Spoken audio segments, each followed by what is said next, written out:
আমরা নির্বাচিত হলে সেই করব। আমি বলি ভাই এত কিছু করার দরকার নাই, শুধু চাঁদাবাজিটা বন্ধ রাখলেই চলবে। শরীফ ওসমান হাদিকে কেন হত্যা করা হয়েছে? কি তার অপরাধ?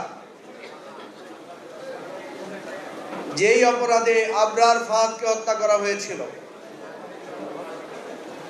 সেই অপরাধে ওসমান হাদিকে হত্যা করা হয়েছে। কি বলেন, ঠিক না? আপনারা জানেন আবরার ফাহাদ আমাদের এই ফেনী নদীর পানির হিস্যার জন্য সে একটা প্রতিবাদে ফেসবুকে পোস্ট দিয়েছিল। মুহুরী নদীর পানির জন্য সীমান্তে হত্যার বিরুদ্ধে আবরার ফাহাদ তার কণ্ঠ উচ্চকিত করেছিল।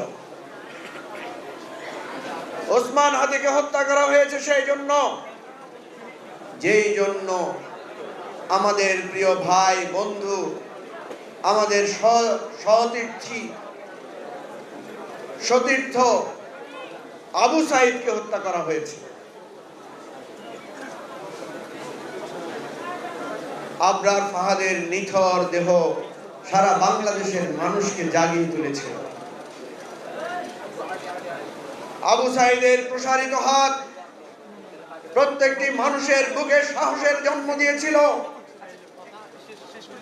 আর ওসমান হাদির বিধ্বস্ত মাথা আজকে বাংলাদেশের আনাচে কানাচে প্রত্যেকটি স্তরে যে বিদ্রোহ এবং বিপ্লব উচ্চকিত করেছে, সেই বিপ্লব থেকে আমরা আজকে এখান থেকে জানাতে চাই, বাংলাদেশ কোনো আধিপত্যবাদী শক্তি, কোনো সন্ত্রাসবাদী শক্তির কাছে কখনো মাথা নত করেনি, কখনো